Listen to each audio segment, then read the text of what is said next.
Audio Jungle.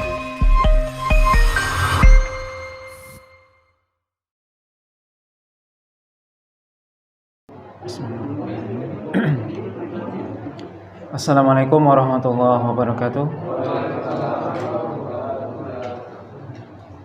Innal hamdalillah nahmaduhu wa nasta'inuhu wa nastaghfiruh wa na'udzu billahi min shururi anfusina wa sayyiati a'malina. May yahdihillahu fala mudilla lahu wa may yudlil fala hadiya lahu. Asyhadu an la ilaha illallah wahdahu la syarika lahu wa asyhadu anna Muhammadan abduhu wa rasuluh alladzi la rasula wa la nabiyya ba'dah. Ya ayyuhalladzina amanu taqullaha haqqa tuqatih wa la tamutunna illa wa antum muslimun. Amma ba'd. Bapak dan Ibu kaum muslimin dan kaum muslimat yang dirahmati oleh Allah Subhanahu wa taala. Alhamdulillah, puji dan syukur senantiasa kita sampaikan kepada Allah Subhanahu wa taala. Salawat dan salam kita sampaikan kepada Rasulullah sallallahu alaihi wasallam dan juga kepada keluarga beliau, para sahabat, para tabi'in serta orang-orang mukmin yang senantiasa mengikuti beliau sampai hari kiamat nantinya. Pada kesempatan sore hari ini kita melanjutkan apa yang sudah kita mulai atau sebutkan pada pertemuan satu pekan yang lalu. Kira-kira bapaknya masih ingat ya? Apa yang kita bahas kemarin? Yaitu pembahasan tentang masih muqaddimah yang berkaitan dengan akidah yang kita bahas pada pertemuan yang lalu. Makna dari akidah itu secara bahasa, dan juga kita sebutkan makna dari iman ya, dimana pada pertemuan yang lalu sudah kita sebutkan makna iman secara bahasa, membenarkan ya, at-tasdiq secara lisan, secara istilah, membenarkan dengan hati, mengucapkan dengan lisan, mengerjakan dengan amal perbuatan. Iman itu bertambah dengan ketaatan, berkurang dengan maksiat. Iman itu juga kita sebutkan memiliki berapa cabang, Pak? Masih ingat? Lebih dari 70 ya, lebih dari 70 cabang iman. Cabang iman paling tertinggi yaitu perkataan la ilaha illallah. Dan cabang iman paling rendah yaitu yang menghilangkan sesuatu yang mengganggu di jalan. Dan malu salah satu, ya malu, sifat malu salah satu cabang iman ya. Oleh karena itu para ulama menjelaskan iman itu perkataan dan juga perbuatan dan juga keyakinan. Jadi iman itu memiliki 3 unsur tadi. Tidak mungkin seorang dikatakan beriman kecuali dalam dirinya ada 3 poin ini, 3 unsur. Sesuatu yang dia yakini dengan hatinya, dia ucapkan dengan lisannya, dia amalkan dengan anggota tubuhnya. Misalnya beriman kepada Allah, dia yakin bahwasanya Allah itu ada. Keyakinan hatinya, kemudian dia ucapkan dengan lisan, dan perbuatannya, amal perbuatannya menunjukkan bahwasanya Allah itu ada. Apa maksudnya? Tentunya kalau seorang beriman Allah itu ada, Allah melihat misalnya, perbuatannya bagaimana? Tentunya dia ketika ingin melakukan sesuatu, dia ingat, oh Allah ini melihat saya. Walaupun tidak ada satupun manusia yang lihat, tapi Allah lihat. Ini bukti bahwasanya iman ada dalam hati, tercermin dalam perbuatan. Ketika dia meyakini bahwasanya Allah melihat dia, Allah mendengar, Allah mengetahui apa yang dia lakukan, ini keyakinan. Tapi keyakinan ini akan bisa melahirkan amal perbuatan, di mana seorang akan bekerja dengan baik, dengan jujur, penuh dedikasi tinggi, kemudian tanggung jawab dan sebagainya. Kenapa? Karena walaupun kita bekerja misalnya enggak dilihat atasan, enggak dilihat orang lain, enggak dilihat apapun, tapi siapa yang lihat? Allah. Kita ingin mengucapkan sesuatu, mungkin orang enggak tahu, orang enggak dengar, tapi Allah dengar. Ini dampak positif dari iman. Maka iman itu mesti memiliki 3 unsur ini. Oleh karena itu Bapak dan Ibu yang dirahmati oleh Allah SWT, setelah kita sebutkan kemarin ya, pengertian dari iman ini. Kemudian kita akan secara mungkin secara bertahap akan menjelaskan rukun iman yang 6, karena itu yang penting. Kita sebutkan kemarin bahwasanya di antara hal yang sangat penting yang perlu kita ketahui adalah rukun iman yang 6. Yang pertama yaitu iman kepada Allah SWT. Apa artinya iman kepada Allah SWT? Artinya adalah kita yakin, ya, kita meyakini dengan hati kita, membenarkan dengan lisan kita, dan mengamalkannya dengan anggota tubuh kita bahwasanya pertama apa? Allah itu ada, itu yang pertama. Jadi iman kepada Allah memiliki beberapa unsur yang harus kita penuhi. Pertama, bahwasanya kita meyakini Allah itu ada. Allah itu ada atau tidak? Bagi kita orang Muslim, ya Allah itu ada. Cuman pertanyaan selanjutnya apa? Pertanyaan selanjutnya, apa bukti adanya Allah? Kalau kita secara sederhana ditanya, mana itu Allah? Bagaimana kita jawabnya? Ini hal mendasar. Kita meyakini bahwasanya Allah itu ada. Sesuatu yang ada, apakah Anda bisa lihat, bisa dengar? Orang-orang yang dia berpikiran materialis, dia akan mengatakan sesuatu yang ada itu mesti bisa dilihat, diraba, dirasa, bisa ditangkap oleh indera. Sekarang ketika kita meyakini Allah itu ada, apakah Allah bisa dilihat? Apakah kita bisa pernah melihat Allah? Tentunya jawabannya tidak. Di dunia ini tidak mungkin seorang melihat Allah. Atau mendengar langsung perkataan Allah juga tidak. Lalu bagaimana Anda bisa meyakini bahwasanya Allah itu ada? Maka jawabannya adalah Allah SWT sudah memberikan jawaban itu kepada kita dan membekali itu pada diri kita. Bukti adanya Allah itu adalah adanya alam ini. Contoh yang sederhana Bapak Ibu, meja yang ada di hadapan kita ini, kursi yang saya dudukin ini, atau mikrofon yang ada di tengah kita ini kan ada, ini sesuatunya, barangnya ada. Kita lihat, kita raba.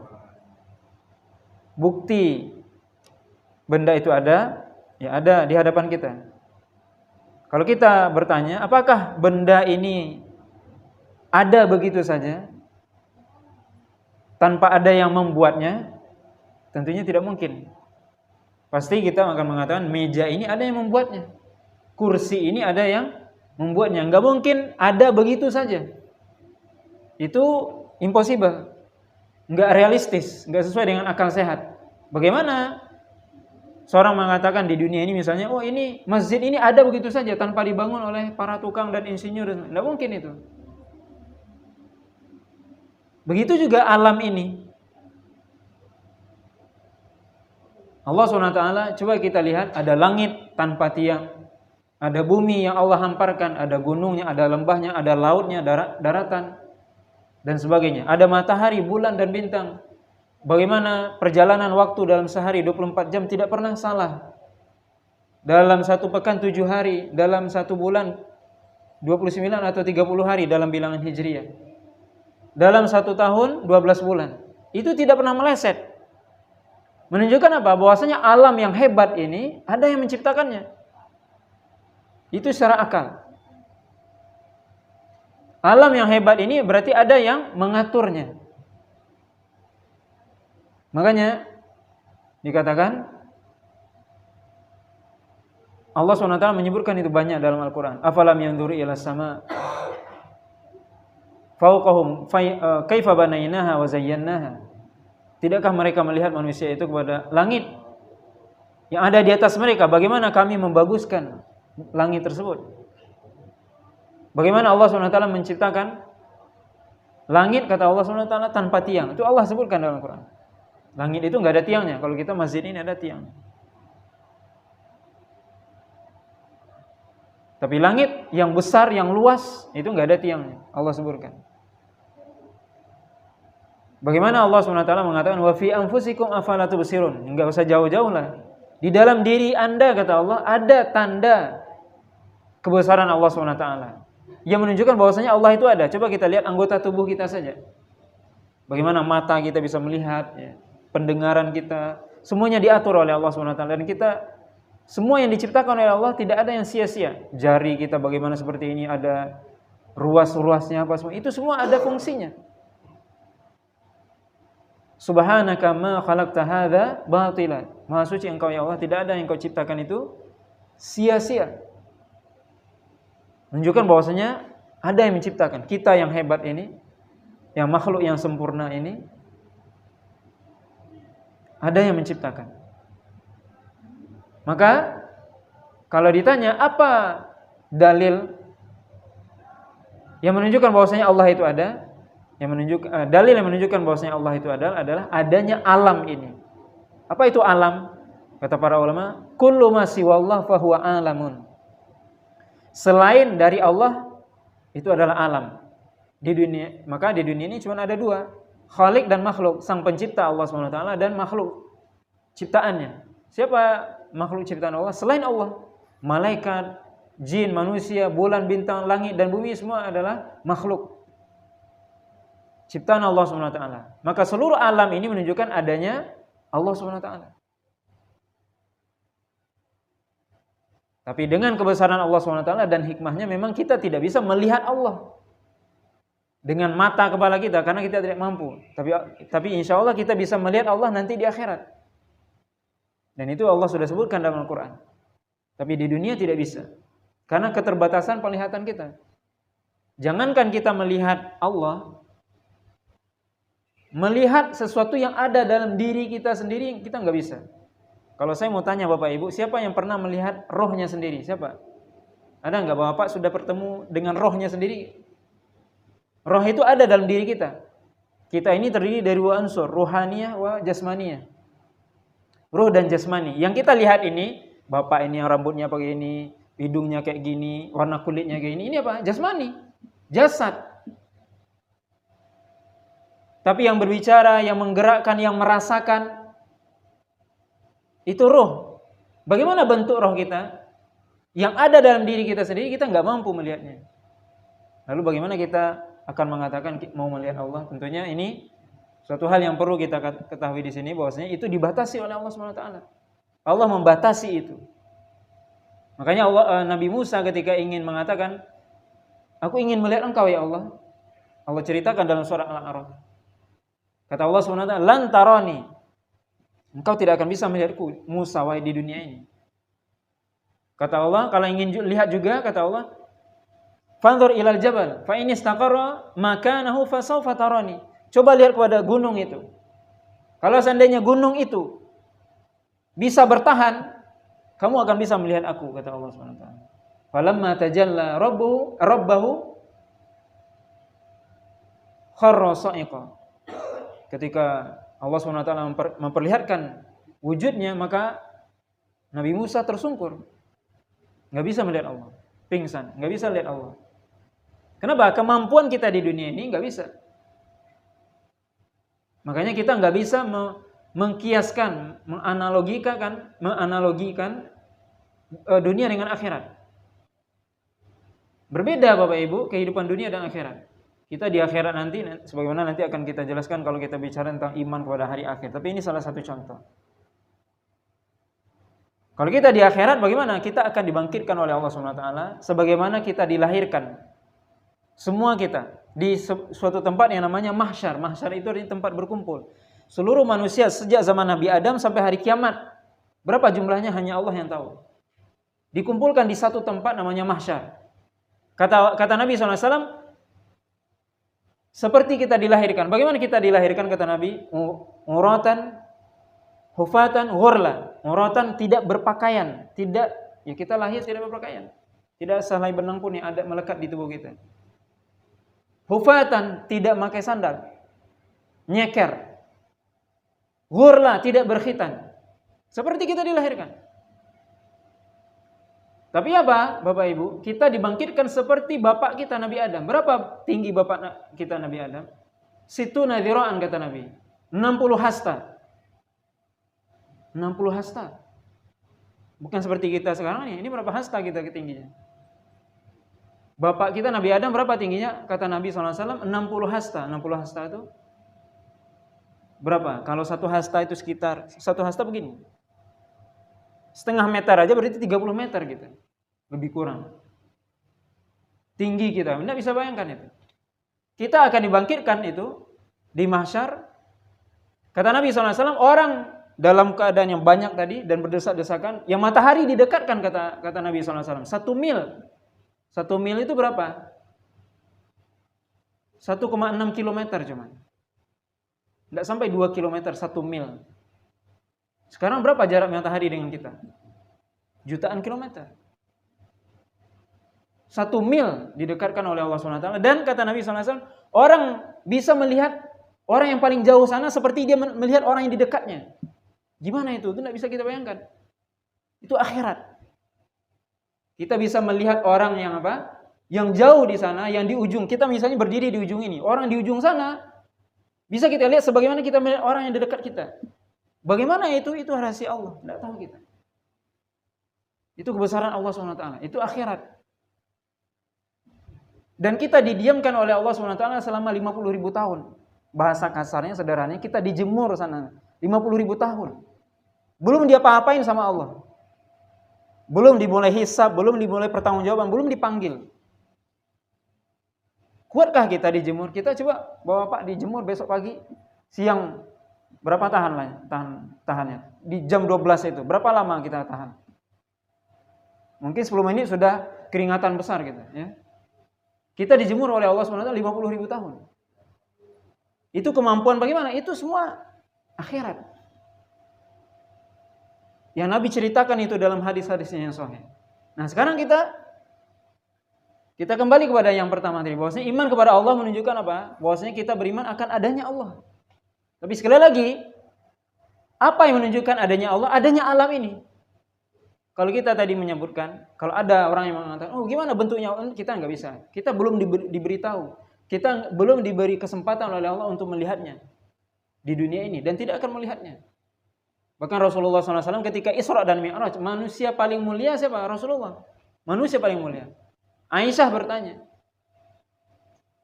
wahai Rasul, apakah engkau melihat Allah ketika Isra dan Mi'raj? Coba, ketika Isra dan Mi'raj, Rasul berbicara langsung dengan Allah tanpa perantara malaikat Jibril ketika menjemput perintah sholat. Itu enggak ada wahyu diturunkan langsung dengan Allah, enggak ada perantara malaikat Jibril. Dan malaikat Jibril enggak bisa hanya di bawah menunggu. Rasul naik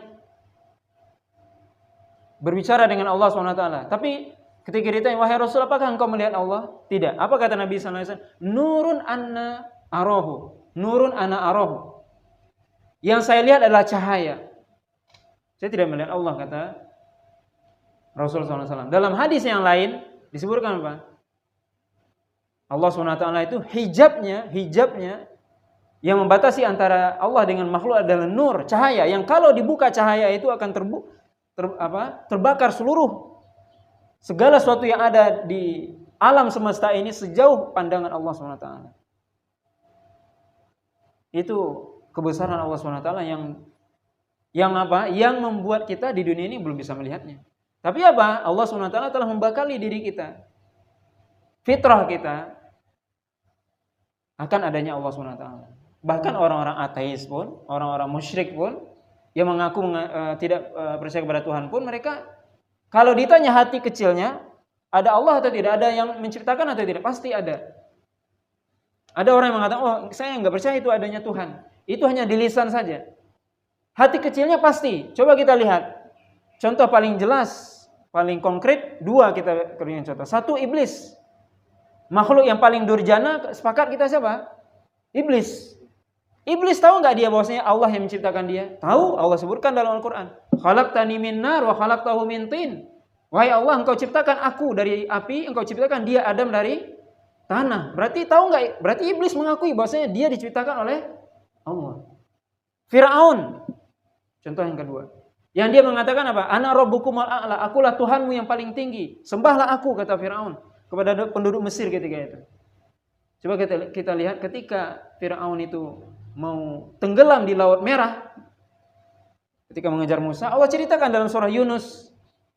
Bagaimana? Kata Fir'aun ketika itu, amantu billadzi amanat bihi banu Israil wa ana minal muslimin. Itu Fir'aun yang bilang itu. Apa kata Fir'aun? Saya beriman dengan berimannya Tuhannya Bani Israel. Dan saya termasuk orang muslim, kata Fir'aun. Orang muslim, kata Fir'aun.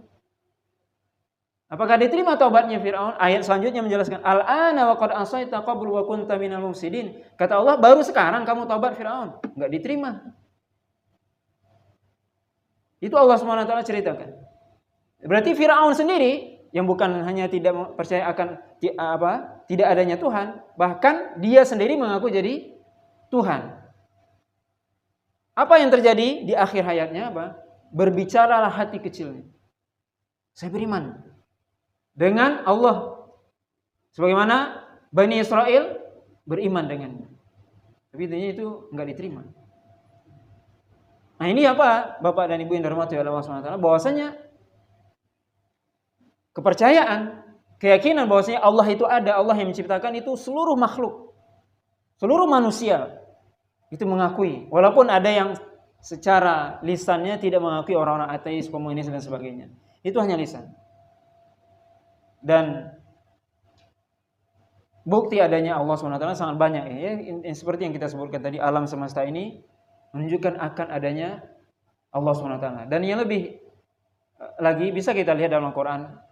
Orang-orang musyrik Mekah ketika Nabi SAW mendakwahi mereka apa? Menyembah berhala itu. Allah ceritakan, wala in sa'altahum man khalaqahum la yaqulunna Allah. Wahai Muhammad, kalau kamu tanya itu mereka orang-orang musyrik itu, Quraisy itu, siapa yang menciptakan kalian? Siapa yang menciptakan mereka? Mereka pasti mengatakan siapa? Allah. Dalam ayat yang lain Allah SWT mengatakan, wala in sa'altahum man khalaqas samawati wal ard la yaqulunna Allah. Kalau kamu tanya wahai Muhammad, mereka orang musyrik Quraisy, siapa yang menciptakan langit dan bumi? Pasti mereka akan mengatakan Allah. Karena itu apa? Fitrah. Coba kita lihat Allah SWT menceritakan orang-orang musyrik ketika dia naik kapal, ketika diombang-ambing oleh ombak yang besar, kemudian apa? Fa idza rakibu fil fulki da'allaha mukhlishina lahuddin. Falamma najaw ilal barri idahum yusyrikun. Kata Allah SWT, ketika mereka orang-orang musyrik ini naik ke kapal kemudian diombang-ambing dengan ombak yang begitu dahsyat, mereka berdoa kepada Allah, minta kepada Allah. Yang tadinya mereka musyrik, tidak percaya kepada Tuhan, minta kepada Allah, ya Allah selamatkan, wahai Tuhan selamatkan kami. Dan meminta kepada Allah, berdoa ke langit, menengadah ke langit sana, menunjukkan bahwasanya Allah di langit. Nanti akan kita ceritakan juga ini. Keyakinan tentang apa? Di mana Allah? Berdoa ke langit begini. Tidak ada orang yang berdoanya, pasti berdoa ke ini. Minta, sampai orang musyrik seperti itu. Minta kepada Allah. Tapi apa? Falamma najahum ilal barri, ketika kami selamatkan mereka sampai di daratan, idahum yusyrikun. Kembali mereka musyrik. Nauzubillah. Ini orang musyrik. Dan ini yang pertama, Bapak dan Ibu yang dirahmati Allah Subhanahu wa taala. Kita beriman kepada Allah akan adanya Allah, dan kita katakan di sini beriman akan adanya Allah itu seluruh makhluk sepakat. Yakin semuanya. Walaupun tadi kita katakan ada orang-orang yang meyakini tidak adanya Tuhan. Ateis, komunis, itu hanya ya di hati di lisannya saja. Tapi hatinya itu apa? Meyakini akan adanya Allah SWT, meyakini akan adanya Sang Pencipta. Karena Allah SWT menciptakan manusia kita ini dibekali dengan fitrah namanya. Sesuatu yang dengannya secara insting kita bisa mengenal Allah. Coba kita lihat Bapak Ibu. Ini dalil namanya insting. Kita lihat bayi yang baru lahir itu, secara insting dia langsung mencari puting susu ibunya. Siapa yang mengajari itu? Tidak ada. Itu namanya dalil fitrah. Begitu manusia juga diberikan oleh Allah SWT dalil secara fitrah untuk mengenal Allah, mengenal Sang Pencipta ini. Secara naluri, sebagai seorang makhluk diberikan. Manusia tadi, bayi tadi, kenapa dia menetek langsung mencari puting susu ibunya? Itu fitrah namanya. Tanpa diajarin itu, tidak perlu diajarin itu. Langsung dia mencari. Itu namanya dalil fitrah. Kita semua diciptakan seperti itu. Makanya Nabi SAW mengatakan apa? Kullu mauludin yuladu alal fitrah. Setiap orang diciptakan dalam keadaan apa? Fitrah. Fitrah apa? Al-Islam, kata para ulama. Semuanya mengenal Allah, mengenal Islam. mengenal sang pencipta. Tapi apa? Fa abawahu ayyuhawidanihi au yunassiranihi au yumajjisanihi.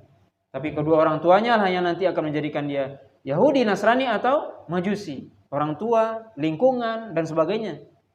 Yang menjadikan orang itu apa? Keluar dari fitrahnya yang Allah ciptakan. Maka ini yang pertama Bapak dan Ibu yang dirahmati oleh Allah SWT, bahwasanya kita meyakini beriman kepada Allah berarti pertama kita meyakini bahwasanya Allah itu ada. Allah yang mencipta beriman akan adanya Allah SWT. Yang kedua, mungkin kita bahas dua ya, ada 4 nanti poinnya. Yaitu beriman akan istilah para ulama rububiyah Allah SWT. Rububiyah itu dari kata Rabbun. Allah SWT mengatakan dalam Al-Quran, surat yang kita baca setiap sholat, Alhamdulillahi Rabbil Alamin. Apa artinya? Segala puji hanya milik Allah. Rabb, apa arti Rabb? Nah ini yang kita baca. Rabbil Alamin. Rabbnya Al-Alamin, seluruh alam. Apa itu Rabb? Rabb itu artinya kata para ulama, yang menciptakan, yang memiliki dan yang mengatur. Allah yang menciptakan langit ini, yang menciptakan alam ini, Allah yang mengatur, Allah yang memiliki. Maka itu namanya Rabb. Maka iman yang kedua namanya setelah kita meyakini, setelah seseorang meyakini akan adanya Allah SWT, dia harus meyakini akan namanya rububiyah Allah SWT. Artinya apa? Bahwasanya dia meyakini bahwasanya yang menciptakan alam ini Allah, yang memberi rezeki Allah, yang memberikan manfaat, mudarat, kesembuhan Allah, yang mengatur alam ini Allah. Ya, harus kita yakini itu. Dan itu yang kedua juga, itu yang diyakini oleh siapa? Orang kafir Quraisy tadi. Kalau kita tanya orang kafir Quraisy di zaman Nabi SAW, siapa yang menciptakan kalian? Allah katanya. Siapa yang menciptakan langit dan bumi? Allah. Berarti mereka beriman dengan kata Rabb tadi, rububiyah namanya. Meyakini bahwasanya Allah yang menciptakan alam semesta ini, Allah yang memberi rezeki, Allah yang memiliki, Allah yang mengatur, Allah yang memberikan kesembuhan, Allah yang memberikan manfaat, mudarat. Tidak ada penyakit kecuali Allah dengan izin Allah turun. Tidak ada obat kecuali dengan Allah, izin Allah manjurnya. Tidak ada sesuatu yang memberikan manfaat, kebaikan kecuali dengan Allah, izin Allah. Tidak ada sesuatu yang memberikan mudarat kecuali juga dengan izin Allah. Makanya dalam sebuah hadis Abdullah bin Abbas dikatakan apa? Ketahuilah, kalau seandainya seluruh manusia ini berkumpul ingin memberikan sebuah kebaikan kepada Anda, tapi kalau Allah tidak izinkan, tidak akan sampai. Sebaliknya juga, seluruh penduduk bumi ini, seluruh makhluk ini bersatu padu ingin memberikan kecelakaan kepada Anda, mudarat, bahaya, tidak akan sampai kecuali dengan izin Allah. Ini keyakinan akan rububiyah Allah SWT, bahwasanya Allah yang mengatur alam semesta. Jadi kita mengikuti ini. Kalau kita meyakini ini, ya seorang muslim dia tidak perlu takut. Apa yang ditakutkan? Apa yang terjadi, apa yang sedang terjadi, yang akan terjadi, diatur semua sama Allah. Apa yang menimpa kita, sakit, sehat, kita jalan dengan baik, kecelakaan, kebakaran, apa semua, sakit, semuanya kesembuhan itu semua di tangan Allah. Allah yang ngatur semua. Ini namanya keyakinan kepada rububiyah Allah SWT, bahwasanya kita meyakini segala sesuatu yang terjadi ya, di muka bumi ini semua Allah yang ngatur. Tidak ada yang keluar dari aturan Allah sedikit pun. Apa yang terjadi? Ya, kita bisa lihat. Termasuk apa yang melanda kita sekarang ini, pandemi, itu semua Allah yang ngatur. Tidak ada kekuatan lain. Hujan, kemarau, terjadi banjir, kemudian gempa, apa semua. Itu semua apa? Dengan izin Allah. Ini yang kedua Bapak Ibu, yang berkaitan dengan iman kepada Allah. Jadi yang pertama tadi kita yakin Allah itu ada dengan adanya alam semesta ini. Yang kedua kita yakin bahwasanya dengan perbuatan Allah, atau tadi istilahnya rububiyah Allah SWT, yaitu meyakini akan perbuatan Allah SWT, bahwasanya Allah SWT berkehendak melakukan segala sesuatu di muka bumi ini, di alam semesta ini. Allah SWT yang mengatur, dan tidak ada satupun sedikit pun dari makhluk ini, siapapun nama makhluknya, manusia, hewan, tumbuhan, malaikat, jin, yang keluar dari aturan Allah, nggak ada. Semuanya pasti mengikuti aturan Allah SWT. Ini harus kita imani. Ini harus kita yakini. Ini poin yang kedua tentang iman kepada Allah SWT. Ya, masih ada 2 poin lagi yang berkaitan dengan iman kepada Allah SWT yang mungkin kita sampaikan pada kesempatan lain ya. Karena udah jam 5 kurang seperempat. Jam saya. Silakan kalau Bapak Ibu ada pertanyaan silakan. Kalau ada yang kurang jelas atau yang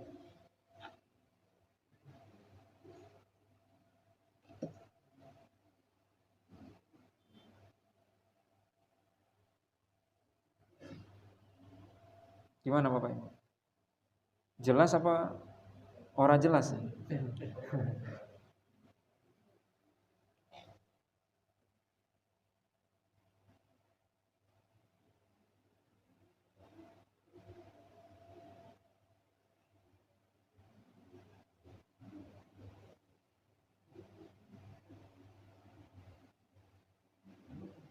Nah, insya Allah nanti yang kita sampaikan ini sebagaimana permintaan Bapak kita kemarin siapa ya Bapak? Enggak hadir ya? Oh ya. Usulannya bagus kemarin ya. Agar ada kita bacaan atau sesuatu yang bisa kita baca sehingga enggak lost gitu aja ya. Maksudnya hilang begitu saja, maka alhamdulillah ada. Sebenarnya banyak buku-buku yang ya berbicara tentang akidah ya yang kita sampaikan. Walaupun ya bisa dilihat nanti di buku yang mungkin sebagian sudah dipesan itu ya. Yang walaupun mungkin kalau urutannya mungkin saya agak acak ya penyampaiannya, tapi saya mengikuti rukun iman saja. Itu lebih enak mungkin ya. Nah jadi Bapak dan Ibu yang dirahmati Allah Subhanahu wa taala, memang sebagaimana kita sebutkan di awal kemarin bahwasanya ya pengajian kita enggak usah jauh-jauh, kita membahas rukun iman saja. Dan rukun iman itu dimulai dari iman kepada Allah, dan kita akan kupas satu-satu. Iman kepada Allah itu meliputi apa saja. Iman kepada malaikat bagaimana, hari akhir bagaimana, nanti juga ya, akan kita insyaallah jabarkan secukupnya ya. Nah, kemudian untuk bacaan mungkin bisa ya dibaca dengan buku ada ya.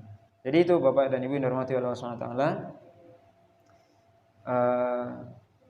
tentang tadi iman kepada Allah Subhanahu wa taala yang sebenarnya meliputi 4 hal ya. Iman kepada Allah itu meliputi 4 hal. Yang pertama, kita harus yakin dan percaya bahwasanya Allah itu ada. Itu yang pertama. Itu keyakinan mendasar seluruh makhluk itu. Yang kedua, kita yakin dan percaya akan rububiyah Allah, artinya rububiyah itu akan perbuatan Allah. Bahwasanya segala sesuatu yang terjadi di muka bumi ini perbuatan Allah. Dan perbuatan Allah tidak ada yang sia-sia. Dan perbuatan Allah itu ada seluruhnya hikmahnya. Mungkin ada sebagian orang mengatakan, kenapa ya Allah menciptakan iblis gitu? Kenapa Allah ciptakan orang baik-baik galau gitu? Kenapa ada orang jahat? Itu semua ada hikmahnya. Tentunya juga Allah menciptakan iblis, ada ciptakan neraka. Dan itu seimbang, ada surga neraka. Tapi bisa nggak Allah menciptakan orang itu beriman semua? Bisa. Allah sebutkan itu dalam Al-Quran. Walau sya'allah la amana man fil ardi kulluhum jami'a, kata Allah. Kalau seandainya Allah menginginkan, Allah akan jadikan seluruh penduduk bumi ini beriman aja. Soleh aja semua. Bisa. Apa enggak bisa Allah? Bisa. Apa yang enggak bisa sama Allah? Tapi kenapa ada yang tidak beriman? Ada iblis, ada syaitan dan sebagainya. Itu hikmah di baliknya. Ada hikmah. Sehingga orang itu dikatakan beriman gimana? Kan harus ada apanya? Harus ada ujiannya. Jadi syaitan, iblis itu ujian bagi orang beriman. Seorang mungkin tidak dikatakan beriman kalau tidak ada ujian tadi. Seorang tidak akan dikatakan orang baik kecuali ada orang buruk. Jadi penilaiannya gimana? Ini orang ini baik, kenapa? Karena ada di sana lawannya. Nah, begitu hikmah Allah SWT. Jadi segala sesuatu yang terjadi di muka bumi ini itu adalah mengikuti perbuatan Allah SWT, dan perbuatan Allah SWT seluruhnya didasari dengan hikmah dan keadilan Allah SWT. Dan Allah SWT Maha Adil. Wa ma rabbuka bidzallamin lil abid, kata Allah, dan Rabb engkau tidak menzalimi seorang hamba pun. Tidak ada yang Allah zalimi.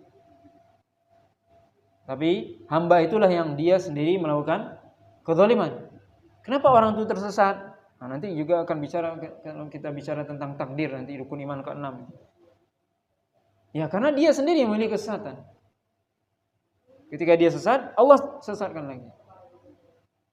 Nah, maka di sini Bapak dan Ibu yang dirahmati Allah Subhanahu wa taala, bagaimana kita meyakini bahwasanya apa yang terjadi di muka bumi ini, ya, termasuk diri kita, ya, alam semesta ini adalah ciptaan Allah Subhanahu wa taala.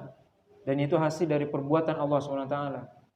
Yaitu di mana Allah Subhanahu wa taala tadi fa'alul lima yurid. Ya, berbuat sekehendaknya dan tidak ada yang mengatur Allah. Kita semua yang diatur.